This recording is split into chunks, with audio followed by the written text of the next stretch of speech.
दोस्तों, आदमी को मन जीतना बहुत बड़ी चीज है। सबसे बड़ी विजय है जब आप किसी के मन को जीत लेते हैं, तो बड़ी विजय होती है सर। उस पर एक छोटी सी प्रश्न पूछिए।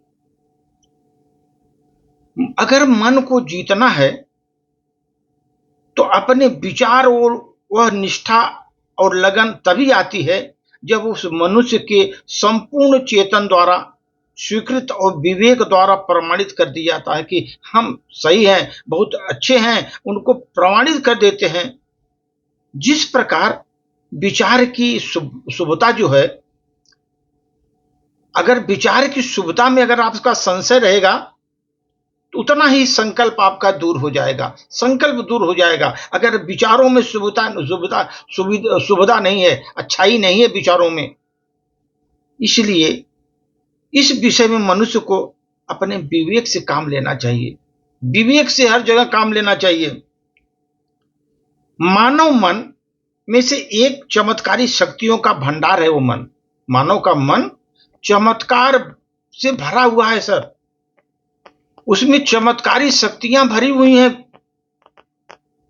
सद्वृत्तियों की सहायता से मन पर अधिकार होते हुए मनुष्य उसकी सारी शक्तियों का स्वामी बन जाता है। जब सत्वृत्तियां आदमी में आती हैं, उसकी सहायता से मन पर अधिकार होता है आदमी का। और जब मन पर अधिकार होता है तो मनुष्य को उसकी सारी शक्तियां उसके पास आ जाती हैं और सभी शक्तियों का स्वामी बन जाता है। किंतु शक्तियों को स्वामी भर जाने से नहीं होता। आप शक्तियों का स्वामी बन गए, उससे नहीं होता। महानता का प्रयोजन उससे पूरा नहीं होता कि आप शक्तियों के स्वामी हो गए। उसके लिए शक्तियों से सतत उपयोग की आवश्यकता होती है। उस शक्तियों का आप शक्तियों का उपयोग करते रहिए सतत। जिन शक्तियों का उपयोग नहीं होता वो कुंठित होकर नष्ट हो जाती हैं। आपके पास जो शक्तियां हैं उसका उपयोग करिए, नहीं करेंगे तो वो कुंठित होकर के नष्ट हो जाएंगी। प्रयत्न पूर्वक मानसिक शक्तियों का पा जाने के बाद पुनः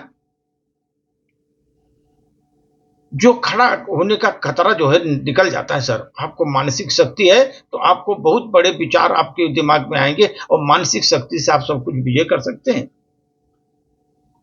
कोई भी शक्ति अपने में कोई विश्वस्त वस्तु नहीं होती। जहां लाभ हो सकता है वहां हानि भी हो सकती है। जहां आपका लाभ होगा वहीं पर हानि भी होगी। शक्ति का दुरुपयोग से जहां मनुष्य ऊंचा चढ़ सकता है, उस शक्तियों के उपयोग से मनुष्य जितना ऊंचा चढ़ सकता है, वहां उसके गलत प्रयोग से वह अपनी शक्ति से मनुष्य का दुश्मन भी बन जाता है। उसी शक्तियों से मनुष्य का दुश्मन बन जाता है। वो अपने ही शस्त्र से वो घायल हो जाता है। वो मानव अपने ही अस्त्र शस्त्र से घायल हो जाता है। इसलिए मनुष्य के मन पर राज्य बहुत महत्व है। अपने मन पर राज्य करना बहुत महत्वपूर्ण है। उसे हमेशा अपने को वशीभूत बनाओ। उसके अपने मन को वशीभूत बनाओ। सिद्धि की ओर बढ़ाया जाना चाहिए और वशीभूत करके सिद्धि की तरफ बढ़ाना चाहिए। किंतु विकारों से सावधान रहने की जरूरत है। अब विकार आ गए तो आपका पता निश्चित हो जाता है। इसलिए विकार नहीं आना चाहिए, उसमें सावधान रहने की आवश्यकता है। उसका एक ही उपाय है कि वह शुभ संकल्प आप मन में करिए। शुभ संकल्प अगर आपने छोड़ा नहीं, बहुत आगे तक बढ़ेंगे। शुभ संकल्प को आप त्याग मत करिए, उसको आगे बढ़ते रहिए। इसलिए सर, फिर से प्रयास करने से मत घबराइए। क्योंकि इस बार शुरुआत शून्य से नहीं, अनुभव से होती है। पहले आप शून्य से शुरू करते हैं। अगर आपका प्रयास विफल हो गया तो घबराइए मत, क्योंकि इस बार शुरुआत शून्य से नहीं, अनुभव से आप करेंगे।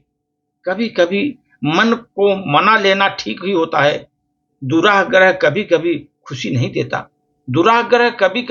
नहीं देता। इसलिए मन को कभी कभी मना लेना भी ठीक होता है सर। इसलिए कभी अपने मन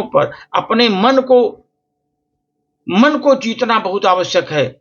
सबसे बड़ी जीत अपने मन को जीतने में है। धन्यवाद।